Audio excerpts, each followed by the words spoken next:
Hello, everyone. Happy Monday. And yes, we are back on a Monday at the regular time, at the regular place, but we do not have our regular co host. I want to introduce everyone to Blake, one of our reporters at Attractions Magazine, who is stepping in for Carly, who's out today. Everyone say hi, Blake.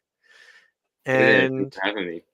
before we jump right into this, we've got to say hi to our friends who are in the chat early. Vince Lamb checking in first. Glad to see the news in the queue in the video descriptions. All right, I will pass that along to Jeff to make sure that we have those in the video descriptions. I know that's helpful. Thank you. Carly is not here, as you can see, but Blake is going to be stepping in, and hopefully Carly will be back next week. Michael Bingham checking in. Hello, Michael. Yes, I know that jet lag coming home from Disneyland. Well, it is so easy going west. Like when I go to Disneyland, it's great because I can get up for rope drop at 7 a.m. with no problem. But those first couple days coming home, it's never the first day coming home. It's the second day coming home. That's always the worst for me. But get some rest. Glad you're back. And I hope you had a great time in Disneyland. Blossman Michelangelo checking in from Derico's Corner. Welcome. And Brian Gallant saying hello. Hello to you, Brian. Brian Sager checking in and saying that former WDI, that's Walt Disney Imagineering president Bob Weiss, is releasing his new book, Ghost Dog, inspired by the Haunted Mansion. And you can meet Bob in person for only $1,500. That sounds like a bargain, right? Let us know how that works out, Brian. Go check that out. We're not paying for you to do that, but we'll be grateful for your report if you go. Brian Gallant, are you going to bring back the Disney Main Street Electrical Parade this year? Well, first of all, unfortunately, we do not bring anything back. We just talk about things, but we are not in charge of anything whatsoever. But there is no real rumors I know of right now for a return of the Main Street Electrical Parade. Except there is a tribute to it as a drone show happening right now in Disneyland Paris. So if you are a fan of the old Main Street Electrical Parade, I know I love that Baroque hoedown synthesizer music. Gotta love that classic Moog sound. So head on out to Paris and you can see a version of it up in the sky. All right. I think we've got almost 50 people, a lot of people watching us in the chat. So let us jump right on into this show in 3, 2. Please lower your head and watch your step while boarding. Welcome to the Attractions Podcast. You are all clear for dispatch. Have fun.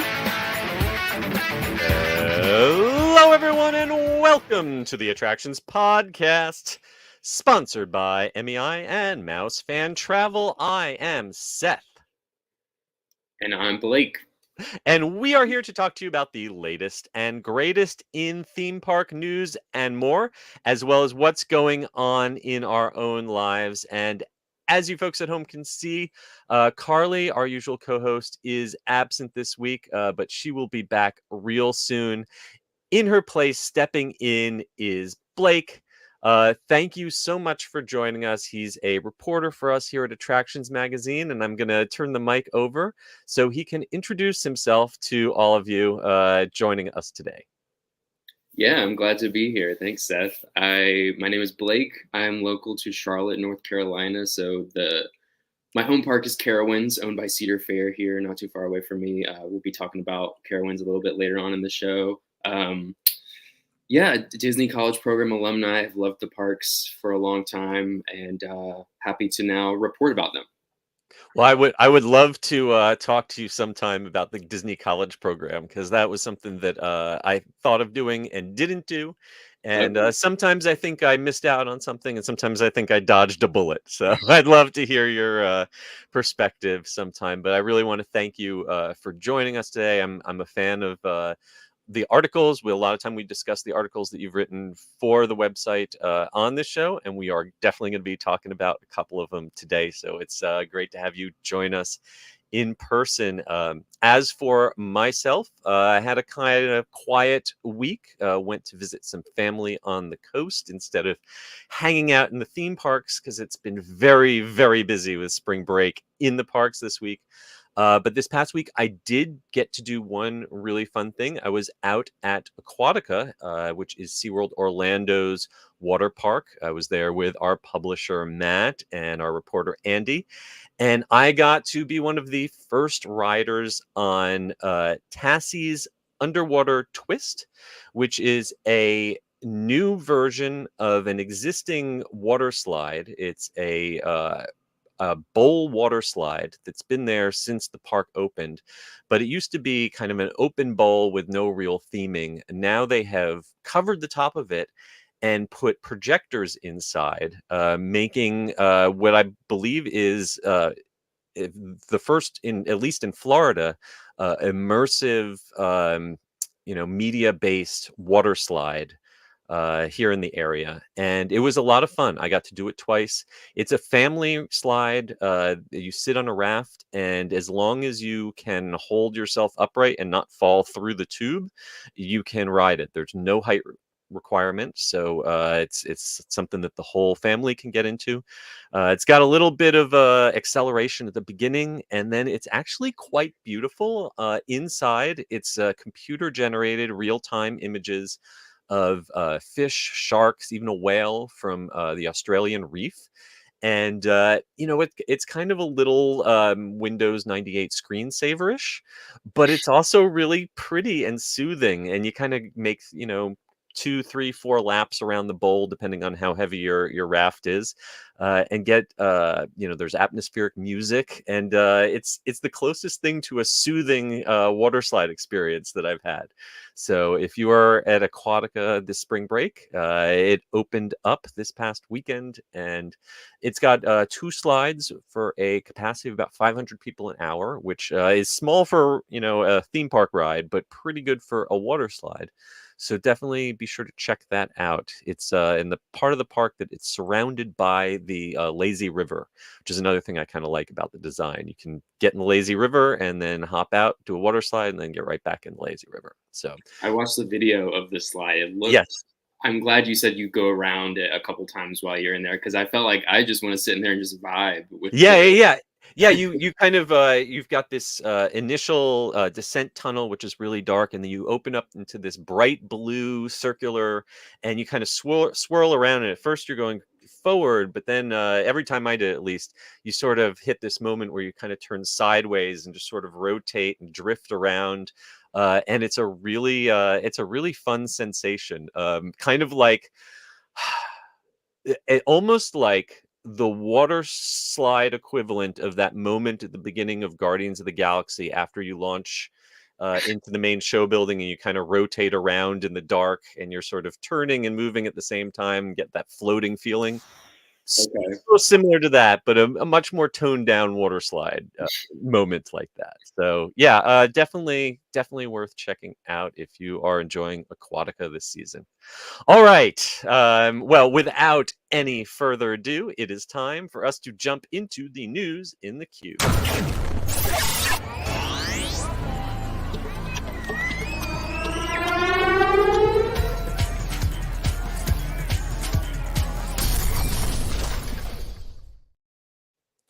First up, we are starting at the Universal Parks, where the Wizarding Worlds of Harry Potter are celebrating a brand new made-up holiday. There's a lot of made-up holidays, but this is one I can actually kind of get into, because from March 15th through April 30th, both Universal Orlando and Universal Studios Hollywood are celebrating Butterbeer season. Yes, that is a whole month and a half devoted to everyone's favorite wizarding beverage.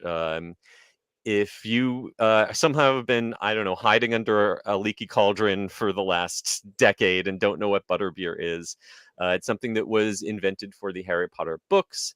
and brought to life in the theme parks. It's best described as a cream soda topped with marshmallow foam. You can get it cold, you can get it as a frozen slushie, you can get it hot, which I really like. They've even got vegan topping now at Three Broomsticks and the Leaky Cauldron. If you are vegan, like Ivana Lynch, who played Luna Lovegood, and you were unable to have butterbeer in the past, they made that available.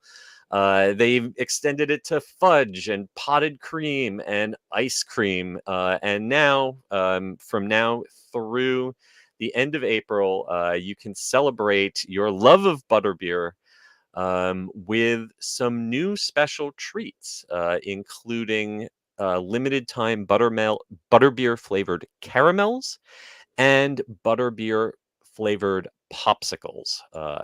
And they've also got a special silver butterbeer stein, a collectible cup that you can purchase. And if you're out in Hollywood, pretty soon you're going to be able to enjoy the Florian Fortescue's soft serve ice cream that we've had in Diagon Alley in Orlando for years. They're putting a tiny little ice cream parlor inside Honeydukes out there in Hollywood, and that hopefully is going to last well past this butterbeer celebration, which ends, like I said, April 30th. So Blake, like I said, I am first and foremost a hot butterbeer fan, especially in the morning, especially if you order a cup of hot butterbeer and you also order a side of fire whiskey. And then like the bar, okay, so like they're not allowed to put it in there for you, but if like you tell the bartender, like, look, there's Voldemort, and you point off to the side, and when their back's turned, you like put the fire whiskey in the hot butterbeer. Breakfast of Triwizard Champions. That's all I gotta say. I was gonna say that's pretty early for that. Hey, some of these mornings, if you're rope dropping Hagrid's, you got to be up like before the sun. By the time you get off that first ride, it might be noon. Who knows? It's time, That's right? true. No, but what about you? What is your favorite butterbeer? I do like the hot butterbeer best, I think, but the weather just so often, especially in Orlando, just doesn't cooperate with that. There are days when hot butterbeer is a bad idea. Yeah. Absolutely. I do think, though, that this butterbeer popsicle sounds, at least the potential of that sounds like a cookie. Yes, I have got to get over there and check one of those out. I've actually got family, thoughts and prayers, who are making their first visit to Universal with the kids over spring break. Oh, wow. So we'll be hanging out in the Wizarding World with about 1 billion other people this week, and I think I'm gonna have to, especially if the temperature heats up this week towards the weekend. I am definitely gonna need one of those butterbeer popsicles to stay cool. The only butterbeer that I really can't stand personally is the butterbeer fudge. It is so sickeningly sweet. The other butterbeers are definitely sweet. In fact, I like the frozen a little better than the cold because it's like the coldness may like numbs your tongue and it isn't quite as sugary. But the fudge is just like instant diabetes to me. Like I can't do that fudge. I can see that. Yeah, the potted cream though. Harry Potter and the Cursed Child on Broadway. They were selling bottled butterbeer. Yes. I never had before. I'm not sure do they sell that in the parks? So they do not sell those in the parks. Those are sold at New York's Harry Potter store and at the show. And you can also get those at the Warner Brothers Harry Potter making of tours that they have in London and Japan. You can actually order those. They will ship those to you. Oh, okay. So I have a bottle of that I've kept in my fridge for years. Never. But from what I understand, it basically tastes like the base of the butterbeer, but it doesn't have the foam topping. Yeah, a little bit. It was one of those things where like, well, I can't not try it. What did you think? It was okay. It was mine was served just at room temperature. It definitely no. I mean, maybe that's the authentic British way. Like they drink their beer, room temperature and their butterbeer. But no, it's got to at least be chilled, right? Yes, for Yeah. sure. All right. If you give a call to MEI Mouse Fan Travel, they will help hook you up with a trip to Universal in Hollywood or Orlando, and you can drink your fill of butterbeer, or head on over to our YouTube channel where we have a video where we taste tested every type of butterbeer available, with the exception of these brand new seasonal offerings. So go check them out, and then let us know. Let us know which one you like. Next up, we are heading across the pond to Disneyland Paris to talk a little about this bizarro new Alice in Wonderland show that is coming. We teased this a few months ago when we first heard and got some initial concept art that they were turning the old Lights Motors action, or there's a French version of Lights Moteurs. I can't pronounce the French version of it, but basically the same old car stunt show that used to be in the Hollywood studios in Walt Disney World back before it got torn down for Galaxy's Edge. They are putting a new Alice in Wonderland show in the stadium used for that show in Paris, and they are somehow mashing up the Queen of Hearts and the Mad Hatter with BMX bicycle stunts and a rock and roll battle of the bands. Curiouser and curiouser, as Alice might say. Okay, so here's what we know. We've got some concept art, we've got some character descriptions. The show, which will start this spring, invites audiences to join Alice, the Queen of Hearts, and other favorite Wonderland characters in this new Walt Disney Studios Park show, which will feature acrobats and BMX bikers defying the laws of gravity, performing high-flying tricks, and a battle of the bands with Alice and the Queen meeting in a supercharged pop and rock face-off. And you want one more twist? This is a choose your own adventure audience participation show where the crowd will help the Mad Hatter pick who wins and determine the ending of the show. There's a lot going on here, from the very edgy modern costume designs, to the mashup of different talent. Listen, I'm sure everyone involved in this is very skilled, and they're going to have some amazing talent on stage. But sounds like a lot to cram into one show. What's your hot take on this one?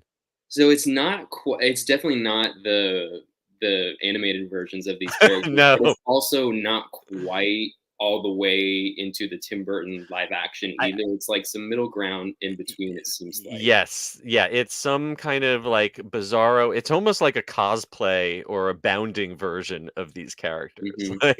Like maybe they didn't quite have the rights to any particular version, so they're just going to come up with something that reminds you of the characters without being specifically associated with any particular version of them.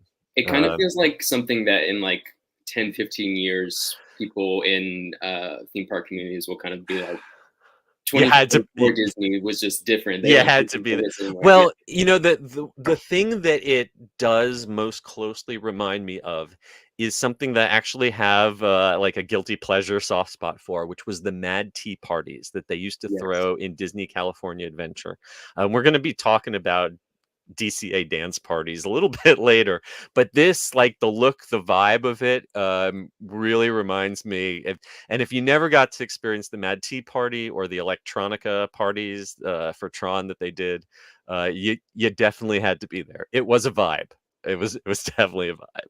So yeah, hey, we we are just as anxious as you are to see how this show actually comes out. It's starting this spring. So MEI, Mouse Fan Travel, if you want to check out that Electrical Sky Parade we talked about earlier, and this thing, then hey, they'll help you plan that trip to Paris. The only thing I got to say, though, I always say this every time we talk about Disneyland Paris. From my experience visiting there, if you're going to Disneyland Paris, make sure you also budget plenty of time to visit Paris, because the real Paris is something that you should definitely see, even more so than Disneyland. So. It's a huge venue too. There, Yeah, it's a massive stadium. So yeah, it was one thing when you had cars driving back and forth. I'm hoping that those BMX bikers and acrobats don't get lost in that huge stadium. So speaking of Disney, this one almost could have been our big story for the week, but we've got another main story instead. This one is going to sit in the news in the queue, but it is a big one. Disney has given us some more information about that $60 billion investment it is planning on making in its attractions around the world over the next year. And we have found out, at least they have announced, 50% of that 60 billion is going into what we would call the theme parks and the resorts. So half of that 60 billion that we've been talking about is being allocated for the parks and resorts. 30%, 18 billion, is going towards what they call tech and maintenance. And we can chat a little later about what exactly that means. And then 12 billion is devoted to the cruise line and other businesses.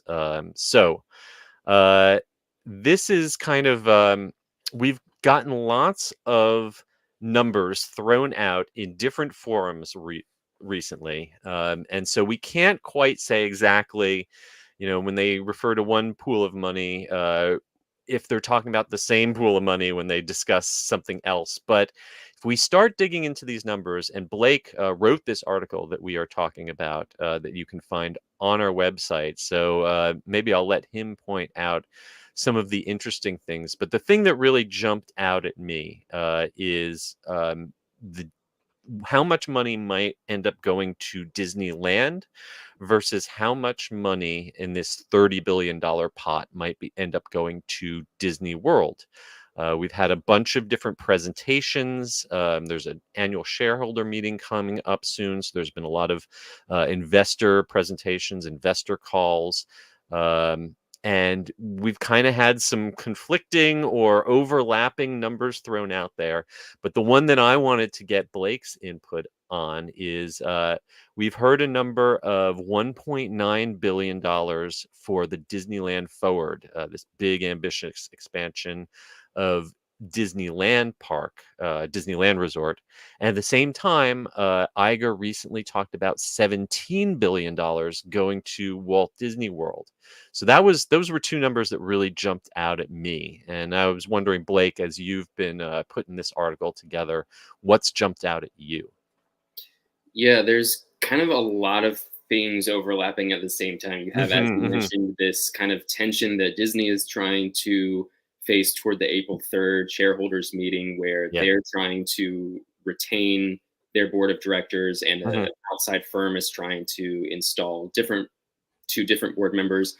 So that's where this information is kind of coming from. Disney trying to get ahead of that vote on April 3rd of shareholders and saying, this is our plan for how we want to spend this money. But then you also have, like the outside firm mentions, well, what is their direct response to Epic Universe? You have these long-term timelines. They said that this will be over the course of 10 years, but they haven't said quite specifically.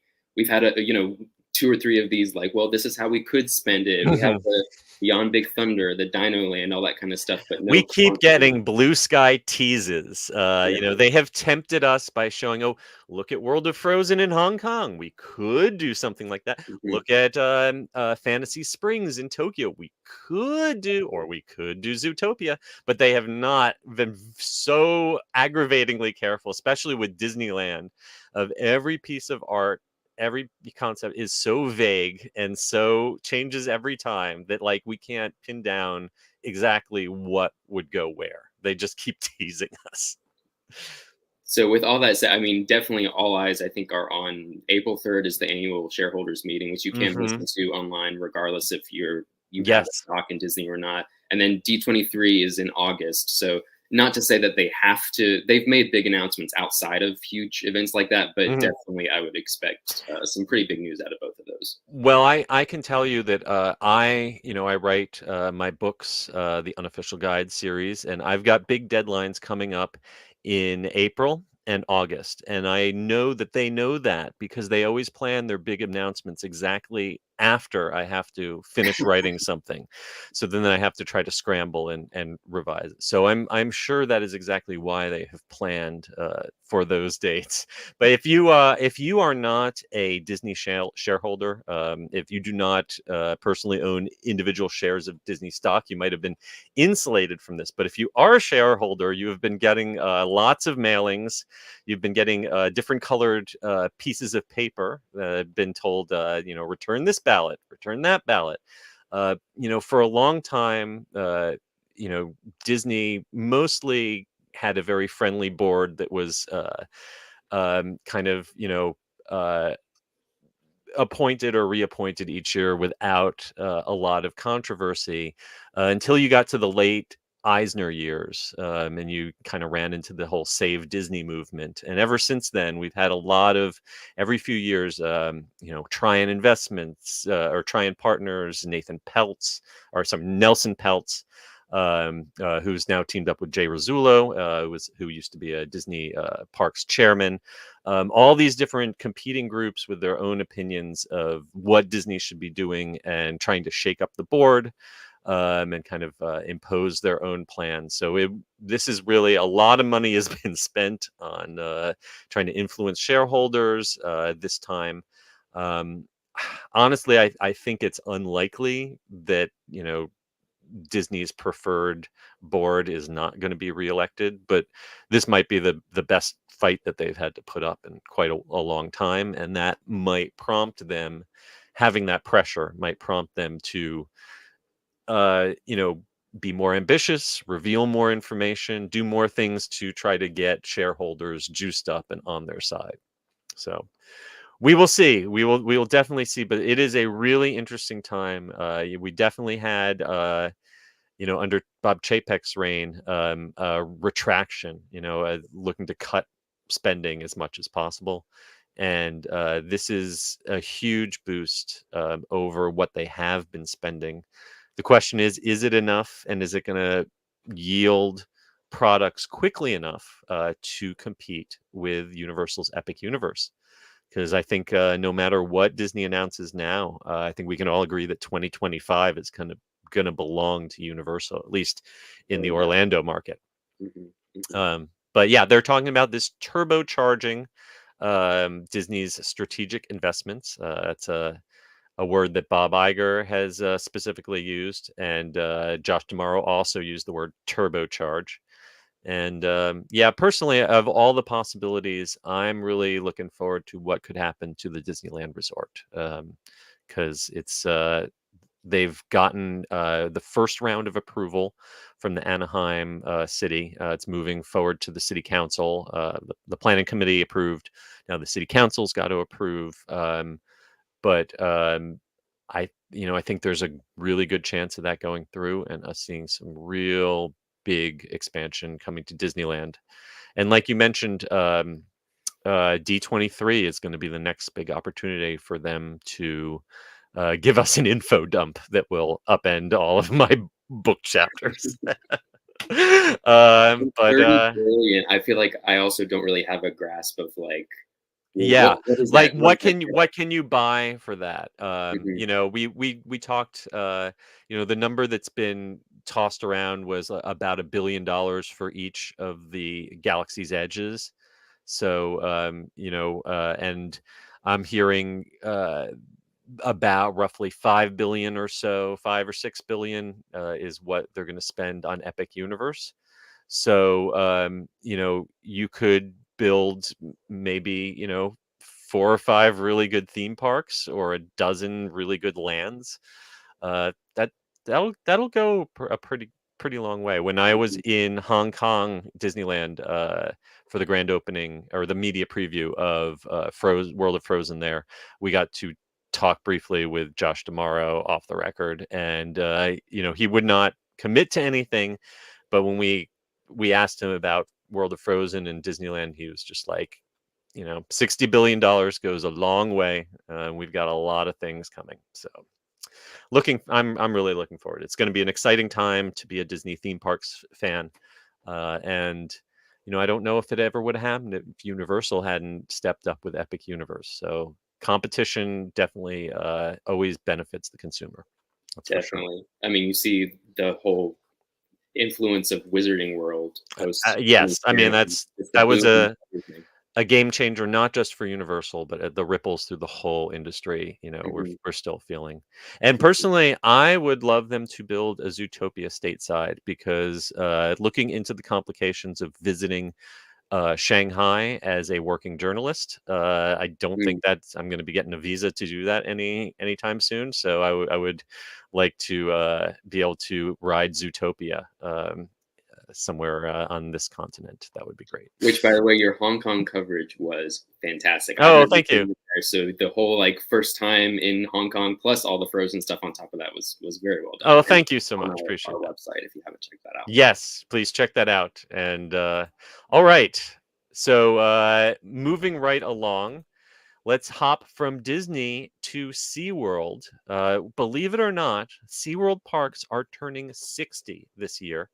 And all 3 US SeaWorld parks are going to be celebrating the brand's 60th anniversary with a celebration that kicks off on March 21st through the 24th. I think I'm going to be at SeaWorld Orlando for the kickoff here. But if you are a fan of the SeaWorld brand, you can visit SeaWorld San Diego, which opened on March 21st, 1964 as the first SeaWorld. Or you can stop by the sister SeaWorlds in Orlando, Florida, or San Antonio, Texas, because they are all going to be celebrating the anniversary under the slogan, "So Much More to See." And that's SEA, of course. It kicks off March 21st. 10 a.m. All 3 parks are going to open with opening ceremonies hosted by the executives of the parks, and you can get a free cupcake if you are a guest. You're also going to be able to meet Shamu, not the living Shamu, but the walk-around character, costume character that used to be. I can remember them from back in the late 70s and 80s as a kid. I haven't seen them in years, honestly, but they are bringing back some rare walk-around characters. If you are in San Diego, they're coming to the Explorers Hub. Orlando's putting them in the Pass Member Lounge, and San Antonio will have them meeting and greeting in the Chill Bar. They've got lots of merchandise and food for the anniversary, including a new Precious Moments figure. And they are going to have some special experiences and other events celebrating the anniversary of the SeaWorld parks, which recently renamed their corporate brand to United Parks and Resorts, which may be the single most generic name for a company I've ever heard.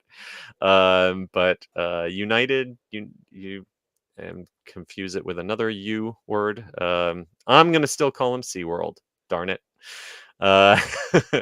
So, Blake, are you a SeaWorld fan? Do you plan on visiting any of the SeaWorld parks during this anniversary year? So I have only been to SeaWorld Orlando twice, and 20 years apart. Wow. So I'm not super familiar with the parks. I've been to both, I've been to the Tampa and Williamsburg Busch Gardens as well, which are under the same family. But I'm not super familiar with the parks beyond those 2 visits and occasionally reporting on them, with this story. I am. Like I mentioned, I just visited Aquatica recently, and I was out there also within the last month to see the construction on Penguin Trek, which is the new family coaster. Took over the old Antarctica attraction, and that is opening up this spring. They've also got that Catapult Falls launch flume coaster that we've talked about on the show, opening that just opened, sorry, at SeaWorld San Antonio. And they've got a new jellyfish experience aquarium debuting later this year in San Diego. So I'm always impressed every time I go to SeaWorld. I'm not an annual pass holder. I don't write a book about SeaWorld, so I don't visit it as much as I do the Disney or Universal parks. But I'm always impressed how they are constantly adding things. It seems like every year they're announcing another roller coaster, another big attraction. And they've also really been aggressive with expanding their different seasonal festivals, their food festivals, their concerts. I think they really appeal to a portion of the market here, especially the local market in Orlando, that's kind of been priced out of the Disney, certainly, and Universal to an extent. In a lot of ways, if you enjoy, big roller coasters and animals, SeaWorld offers a lot of value. So it's good to see them celebrating 60 years. And you can also check out the anniversary parade that all three parks are going to be introducing this summer. If you want more information, especially information on the $60 ticket special on single day admission that they are currently holding, you can head on over to SeaWorld.com, check out the subsites for each of those parks, and also head to our YouTube channel and check out POVs and videos of the hard hat construction tours we've taken of those new SeaWorld attractions. And I believe still ongoing is their Seven Seas Food Festival as well. Yes, yeah, I think that's just wrapping up. Fifth anniversary. So, like you said, they are doubling down. There's lots of concentric celebrations happening here. Yeah, thank you for reminding me, because I think I still have a few items to punch on my sampler lanyard. So maybe I could bring that with me and get a few more items from their food festival before it closes up. Okay, now for our last piece of news in the queue, I am going to turn this one over to Blake because he recently got to take a behind-the-scenes visit at Carowinds, which, as he mentioned, is his home park, to check out a preview of the 2024 season. And it really sounds like they are trying to re-energize, revitalize, find a new sense of purpose in the park this year. Yes, so no new actual rides this year, no new water slides in their park, which is pretty abnormal for them. Usually they do have at least something that's like, hey, this is new, come ride it. They do have some new things, but just no new rides or water slides this year.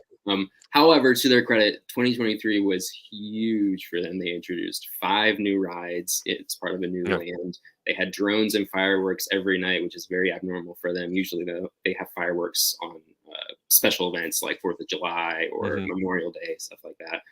So to have fireworks every night plus 5 new rides, plus some of the stuff happening in the press last year with them, which I'll leave that at that. I feel like following that, they're honing in on really just 2024 is a year to tighten what's already here and invest in improving the guest experience, which I think I definitely saw in the.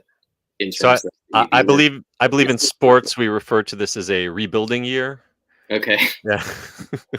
All right. So what are some of the things that they are doing to improve the guest experience without investing in new iron? And I guess a lot of this revolves around the rebranding of one of their biggest rides, right? Right. So some of this, I'm not sure. You could kind of, I think it's open for interpretation about like, is it the chicken or the egg, like that kind of thing. But in any case, the Dale Earnhardt NASCAR branding from their Intimidator roller coaster, which opened in 2010, it's still the same exact roller coaster, same exact experience. However, Intimidator is now known as Thunder Striker. Okay. And the area surrounding it is now known as Thunder Road, which is a tribute to the former wooden roller coaster that was torn down in 2015. So a throwback to their kind of retro history. Yes, but still same roller coaster. There is like a backstory that they posted online with it. However, the queue itself is still pretty bare bones and more or less just a rename. And I believe some new paint on that coaster as well, but otherwise the same experience. And I have not been on this coaster personally. So after 14 years, I know it's a big one. Does it still hold up? It does. I personally prefer this one to Fury. It's still pretty tall, but it is about I believe about 100 or so feet smaller than Fury, Sure, and definitely less. This one is you can I think I don't know what I'm trying. I prefer this to Fury. All right. And then I believe King's Dominion has an Intimidator as well, and they are similarly renaming theirs, but it's not Thunder Striker. I don't believe they've announced a new name for theirs yet. So they've kind of adopted this Thunder Road theming, at least in the gift shop I see, and some carnival games around it. But the ride itself, it doesn't sound like they did a lot to like the queue or anything to extend that theme. Correct. Yep. And then there's some other refurbishments happening elsewhere. I noticed a bunch of closed attractions. What's happening there? So Hurler, they are which is a wooden roller coaster. They're rebuilding not the entire track, but they totally dismantled and rebuilt from the ground up one of its back turns there. So that's currently closed. I don't believe it has a reopening date announced at the moment. And I don't know if the intention there is to eventually rebuild the entire track or if this is just what they're doing for the time being and then kind of leaving it. But the coaster opened in 1994 as part of when the park was still under Paramount ownership. This whole area was known as Wayne's World. So the Hurler from Wayne's World. Yep. Yes, yeah. So it retained that name. That's a little just kind of it's party time. Excellent. Yeah. And then looks like a new fresh coat of paint going on Vortex, and they've got a Sally dark ride. You know, I'm always a dark ride person, and Sally makes this had a series of interactive dark rides. I don't know if this one ever had a Scooby-Doo theming. I know they have some with Scooby-Doo and some without. It looks like this one was without the Scooby-Doo theming, but you say that Boo Blasters on Boo Hill got some upgrades. Yes, it opened. I'm not sure what year it opened, but it did open as Scooby-Doo, and still very much feels. I think like the colors and the color scheme and design throughout definitely feels indicative of kind of that Scooby-Doo graphic style. But now is no longer Scooby-Doo. But they basically redid all of the special effects, all of the interaction with the blasters is a lot smoother now. It is the best the ride has ever been. I was very impressed with that. Excellent. And then there was something called the Aeronautica Theater. Used to have a Plants vs. Zombies simulator. What's happening with that? So, there's this big building toward the back of the Aeronautica landing land, which opened last year, that was previously a simulator building used over the years for Plants vs. Zombies, SpongeBob, or a time it even hosted the Hanna-Barbera thing that at one time was at Universal. Oh, wow. The old, Fantastic World of Hanna-Barbera simulator. Wow. Yes. So the theater is still there. It wasn't used for anything last year. Now it seems like it will be used later in the summer for some of the local visiting chorus groups, like school groups, to perform. But I'm not sure. We still don't know what it looks like inside. If they revamped the inside, if they still have the simulator seats up in there, or what's going on in there. But that it seems to be that it will be used for something this year. Gotcha. And the one little update to the Carolina Harbor Water Park that I really appreciate is that they said they've experimented with a new type of paving that isn't as hot on bare feet. Yes, Did they let you definitely. test that out? I want to test that. No, no, unfortunately not. But yes, definitely looking forward to that. I don't Yeah. know if that's super common to other water parks already, or if, I'm trying to think of what it could be made out of. It's like a cooling pavement, because like any pavement that sits out in the baking sun, that Mhm. gets hot. That's why I love Volcano Bay at Universal so much, because they have little sprinklers that spray Mm. water on the pathways to cool them down. Um, they've also, they are backing off on that International Food Festival that Yes. they tried out, and that might have been a little too ambitious for their culinary team. But they instead, looks like they've doubled down on kind of comfort food um, for the park year round. Yeah, so the kind of what was told to us was, rather than only having this expansive menu Hmm. of super unique items for only 2 weeks, which that festival was only 2 weeks when it was offered, Grand Carnival. Rather than isolating it to that time, have new menu items, but just have them available all year without the branding of a festival, Yeah, basically. I can see, especially if they don't have, the staffing of like an Epcot to do, that kind of festival Right. booths, because that takes a lot of manpower Mhm, to put on one of those festivals, both in the kitchen and out in the streets. So, mhm. And the but Stilton cheesecake was definitely it was I incredible. I love your description in the article that it would make Cookie Monster weep tears of joy. That Straight definitely from his makes me want googly to. eyes. So describe this cookie cake that they've got. Yeah, so it's cookie cheesecake. So Mm. the base of it, rather than a traditional pie crust, it is ground up cookie flattened, and Mm. then the top of it is still more or less a traditional cheesecake material, but it has bits of chocolate chip cookie in it, topped with whipped cream, topped with cookie crumbs, topped with a half of a chocolate chip cookie. So I really, really great. Just all around, like, this is, I will be eating this every I time. I think I would need to eat about 12 lactose pills to take one bite, but it would be worth it. It would definitely be worth it. And if you want to take your love of um, Carowinds home on your back, they've got tons of merchandise. A lot of it looks like it is featuring Charlie Brown and Snoopy. Um, and they've also got some merch for the flagship coasters, but nothing for Thunder Striker quite yet, huh?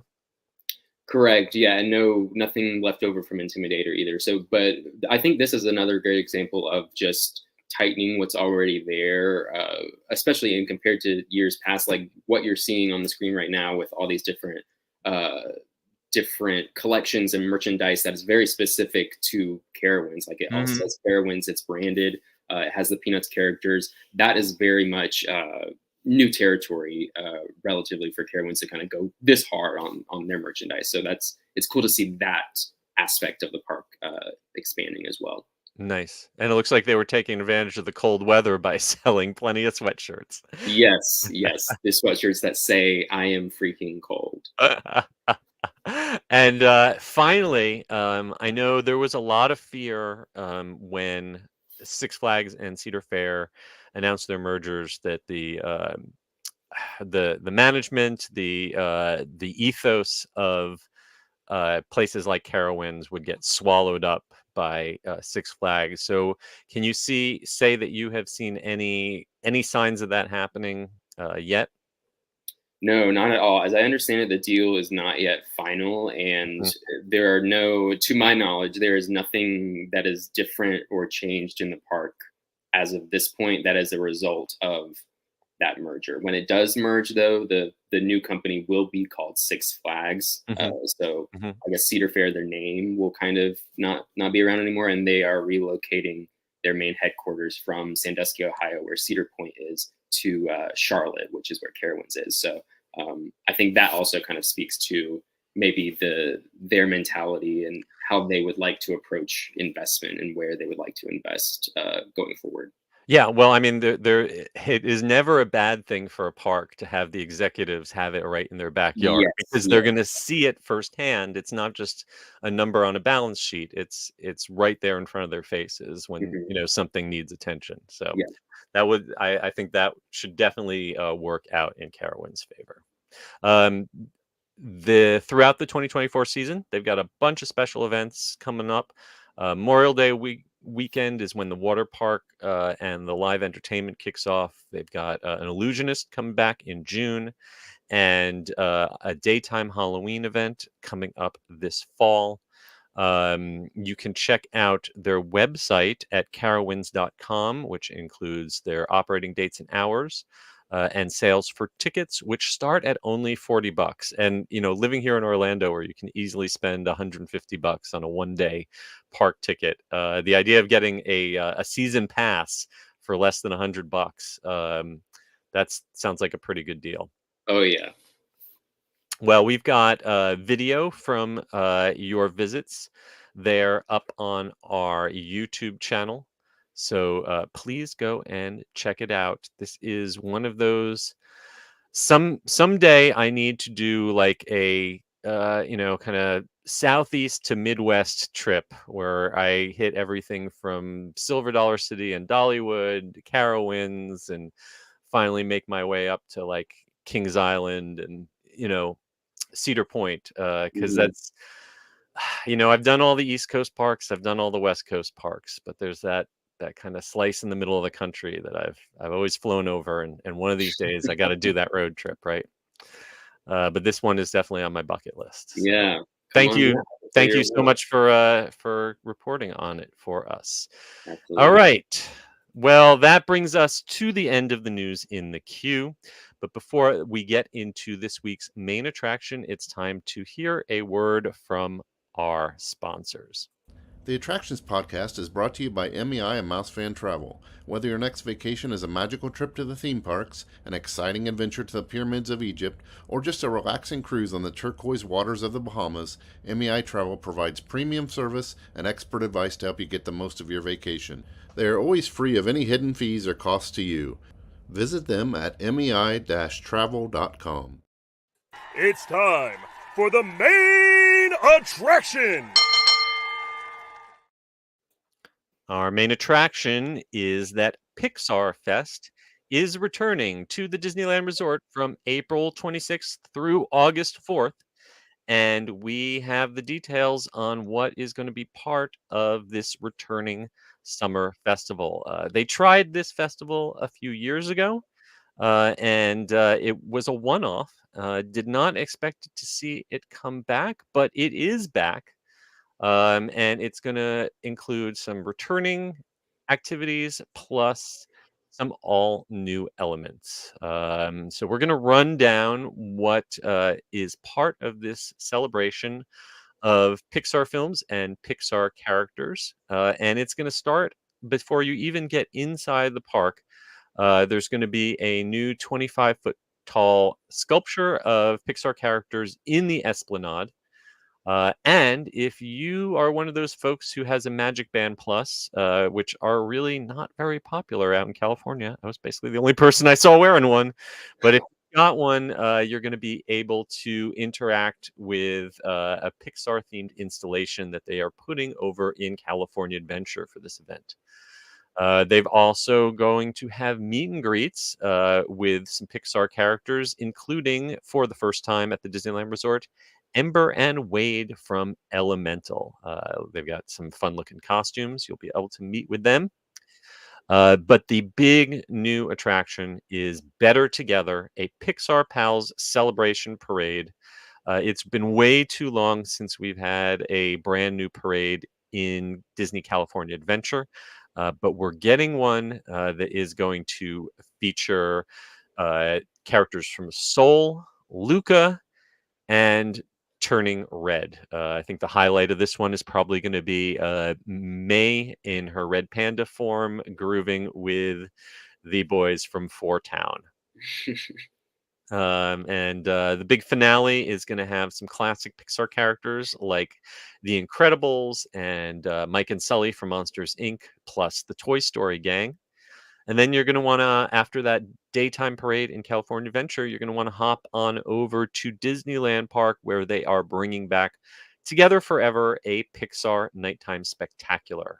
This is going to have fireworks on most nights.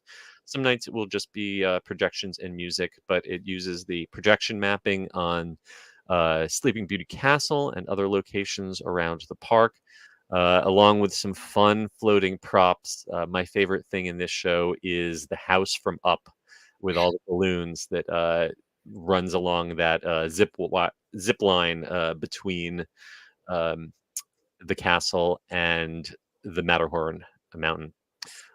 You can see this show, like I said, at different spots around the park. It's really made to be seen on Main Street and the castle, but I actually prefer to go over to It's a Small World because you can kind of see the projections better. The fireworks are a little closer, and it's way less crowded.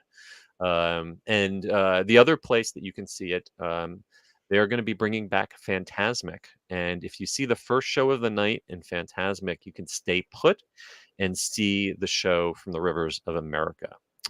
So that's another good way of doing it. And finally, over at the Hollywood Backlot at Disney California Adventure, as we mentioned earlier, they're bringing back the dance parties. I used to love those Tron dance parties and the Mad Tea parties. So now they're going to do Club Pixar. It's going to be an interactive dance party with live performances, plus DJs, games, photo ops, and of course, very expensive alcoholic beverages.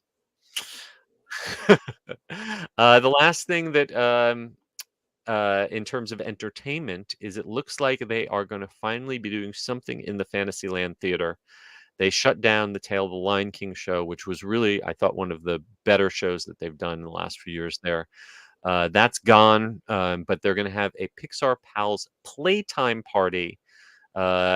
This is a high-energy show with interactive games, photo locations, and activities inspired by Pixar feature films.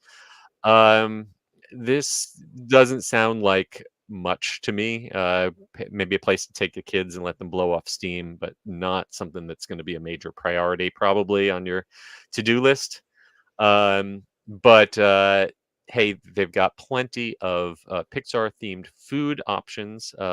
Troubadour Tavern right outside the Fantasyland Theater is going to have a Pixar menu. Paradise Garden Grill in California Adventure, and it looks like they're going to keep some of those food and wine festival marketplaces in California Adventure, keep them around to serve Pixar-inspired foods. Of course, there's merchandise. You can't have a Disneyland event without merchandise. It looks like there is a popcorn bucket patterned after the Pizza Planet truck, and I'm betting that is going to be the hot item on eBay. So, and if you really want to make Pixar Fest last 24 hours a day, you can spend your nights at the Pixar Place Hotel, where they have meet and greets with Bing Bong from Inside Out and live performances from on the piano by Joe Gardner from Soul. That is if you can get a room in that hotel. Since it's reopened, it has been packed. I have DVC points that are supposed to be good there. I have not been able to get a room. That used to be the cheap hotel at Disneyland, and now there's some days where it's more expensive than the Disneyland hotel. So Wow. let us know if you get to stay there. I haven't, so let me know how it is.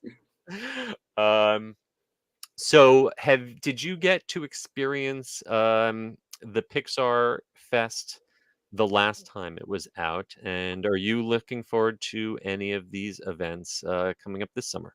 So I did get to go. Coincidentally, Disneyland trip just coincided that summer of 2018. Like you said, like it maybe felt like a one-time thing, especially because at that time it coincided with the opening of Pixar Pier, so it felt like, oh, there's a reason for this. And now I guess maybe the tie-in is with the Pixar Hotel, but like you said, like that's already doing good business. So yeah, it doesn't need any help right now. I loved the fireworks. You said you preferred Small World. I guess I'd be interested to watch it there and see how different it It was. I felt on Main Street it was like the yeah, effects and so stuff were so cool. yes, it is absolutely designed first and foremost for Main Street, and everyone wants to be in the hub. Everyone wants to be right in front of the castle, especially since the castle at Disneyland is way smaller than the castle at Disney World. When they do projection mapping on Cinderella Castle in Disney World, you can see it from all the way down Main Street. At Disneyland, if you are not in front of the partner statue, the trees Hmm. block most of the castle.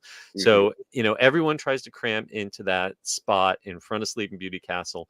And honestly, while the show is beautiful from there, it's not a good experience for me. Like, I don't like having to stake out a spot that long and Hmm. invest that much time and be crammed up against strangers for that long. What I like doing on Main Street is kind of like hanging out in the candy shop, and then you sort of step out into the street, like towards the end of Main Street. You sort of slide in just at the last minute. Try not to stand in front of anyone, short, but try to get as close to that rope. They kind of block off a pathway right around Coke Corner. And if you can kind of inch your way towards that rope, you can sort of get a clear shot. But even then, it's a lot of work. Like, Hmm. yes, it's very immersive having all the projections on Main Street around you, but you've got to like devote a good chunk of your time. And then once it's over, the crush of people, because everyone wants to leave the park as soon as it's over. And then just like, if you want to go back in and ride something, you're like salmon spawning That's upstream. true. Yep. So Yep. that's why I love, even on the most crowded night, the area around Small World Plaza will be a lot less crowded. And then as soon as the show's over, you can either, if they're not doing fireworks, you can slide into Toontown right after and rides in there will be pretty quiet, or cut through Fantasyland, or even hop on the train and ride the train around. You've got so Hmm. many options for dispersing there. Hmm. That yeah, it's definitely it's not quite as immersive having everything all around you, but I really like the experience. It's a lot more relaxed seeing it from Small World, so check that out for sure. Anything else on the agenda here that you'd put on the top of your list if Let's you see. were out I'm there? I'm curious to see how different the new Pixar, Better Together The Pixar Fest, parade, yeah. how different it is from the former Pixar Play Parade. Well, that Pixar Play Parade that ran in both California and also was a mainstay in I'm always going to call it Disney NGM Studios, no matter how long it's been Hollywood Studios, right? Um, and it had that earworm song. I wonder if there's going to be a little reference to that theme song from the old Pixar Play Parade, because that one stuck in my brain years after that parade ended. I'm Um, also curious because so many of these characters are from newer mhm. movies. Some of them, like Red Panda May has been in other parks, and this will be her Disneyland debut. But some of these, to my knowledge, have not appeared in any Disney parks. And so Right. I'm curious, especially the whole Luca gang, we haven't seen them. But I Yes. also wonder if they're actually characters or if they're just kind of figures on the float as they sometimes do. Yeah, I'm curious. We've got concept art here, but yeah, it's hard to tell who's going to be a face character, who's going to be a costume character, and who's going to be basically an animatronic or a puppet. Right, right. So yeah, I'm curious to see how they render all of these characters. Um, it does seem like the floats themselves maybe are not on the scale of I still really miss Paint the Night. I think that, like, in terms of the scope and the scale, the impressiveness of those floats, I don't know if they've ever done anything like that. But also, that parade had a hard time making it through DCA, especially once Mhm. they put the red car trolley um, electrical lines when they built out Buena Vista Street.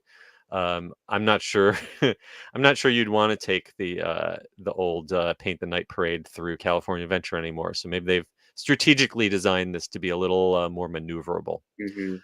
I'm definitely. I think my favorite's going to be this Luxo Junior lamp. They've got a little baby version of him on top of the archway on the bridge that leads to Pixar Pier.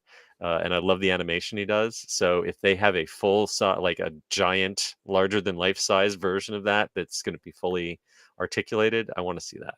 I believe so. I know that float in particular does seem to be recycled from not the Disney version of Pixar Playground, but one of the yeah.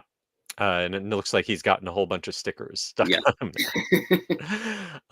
All right. Well, this is coming up, as we said, starting April 26th, running all the way through August 4th, taking over the whole summer. And I will say, looking at the statistics, we had a very busy fall, Halloween season and Christmas season, out of control at Disneyland. But summer season was surprisingly soft this past year. Attendance, spending, wait time, whatever measurements you want to look at. The summer was not the peak that it was years ago. I both in Orlando and also in Disneyland. I think that climate change could be part of that. It's really tough to be in the parks in July these days. I think that spending patterns and traveling patterns and school attendance patterns also have impacted that. The need to go specifically during summer break is maybe not as intense as it used to be. So it will be interesting to see if this Pixar Fest helps boost those margins and brings summer back to the busyness that it used to be. And Disneyland won't have Tiana opening in the correct. Yes. Whereas Florida, that's the big draw for them. That's another great point. Walt Disney World is advertising now the reopening. The opening of Tiana's Bayou Adventure, which is the reimagining of Splash Mountain as a summer attraction now, whereas all we know Disneyland is that's happening later in the year. So without a major attraction to promote, they definitely want something to be a draw.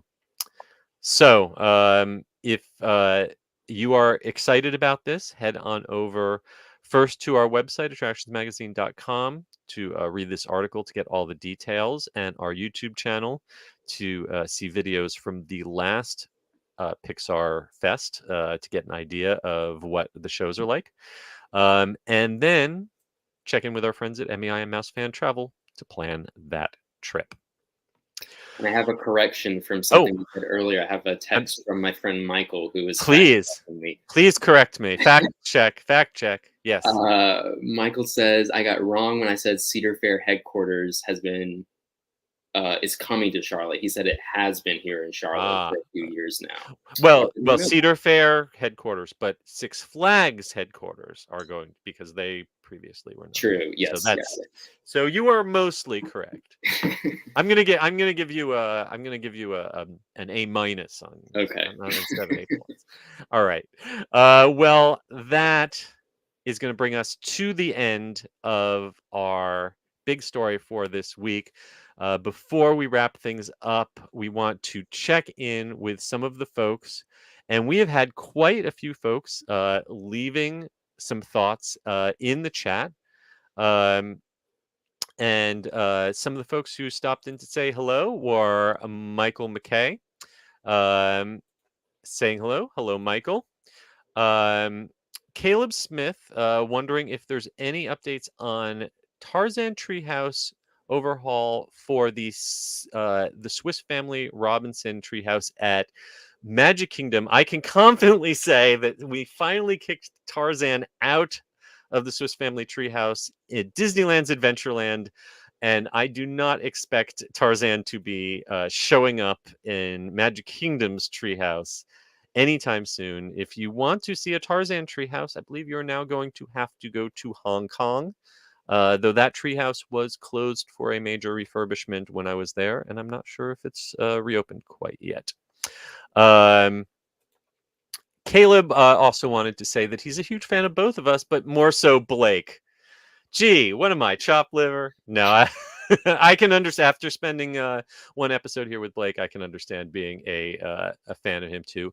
I have not heard anything about a sandwich shop coming to Hogsmeade. I just know about the ice cream shop that we talked about coming to California's Hogsmeade. I'll keep an ear out for a sandwich shop. I don't remember them eating a lot of sandwiches in the books, but I will say that if you want a handheld snack in Hogsmeade, go to the Magic Neep and ask for the vegan pasty. It's a little pastry pocket filled with vegan meat, and it is great. So, Magic City Mayhem, a friend of ours checking in, and he says that the image concept art of Alice looked like she was about to venture into the Spider-Verse. And I just love that. Yes, I can totally see that. And he also lets us know that Knott's is doing a Snoopy and Beatles mashup. That sounds pretty darn cool. Michael Bingham chiming in. Yes, he remembers that Mad Tea Party that I was talking about at Disney California Adventure, and he also thought it was a lot of fun. Caleb voicing his enthusiastic support for Disneyland Forward. Mickey always advances, never retreats. And seeing what else have we got here. Jeremy dropping in some questions. Sorry, I'm hoping that I answered all of them for you. But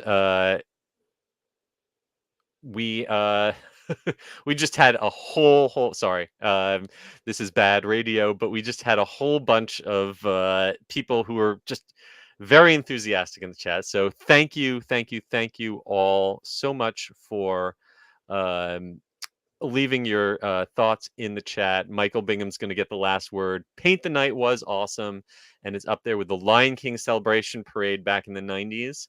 And where those Lion King Celebration floats wind up? Bueller? Anyone? Yes? Festival of the Lion King. Ding, ding, ding. Absolutely. If you miss the old Lion King Celebration Parade, Disneyland, just visit Animal Kingdom and check out the Festival Lion King Parade show. That's a great piece of trivia. All right. Thank you all so much. Please, thank you to our sponsors, MEI and MouseFan Thank you to all of you for hitting like and subscribe and giving us a rating or review on Apple Podcasts or Spotify or wherever you happen to listen to us. Please follow us at attractionsmagazine.com and search for Attractions Magazine on all your favorite social media accounts. Blake, this is your time to shout yourself out. Where can folks follow you on social media? I am on X as Blake_242 and Instagram as Blake.242. And you can find me on all the socials at S. Kuberski. And you can find my books at The Unofficial Guides or at theunofficialguides.com. And until next week, hopefully Carly will be back. But if not, Blake, we would be happy to have you come back anytime. Thank you so much for helping out.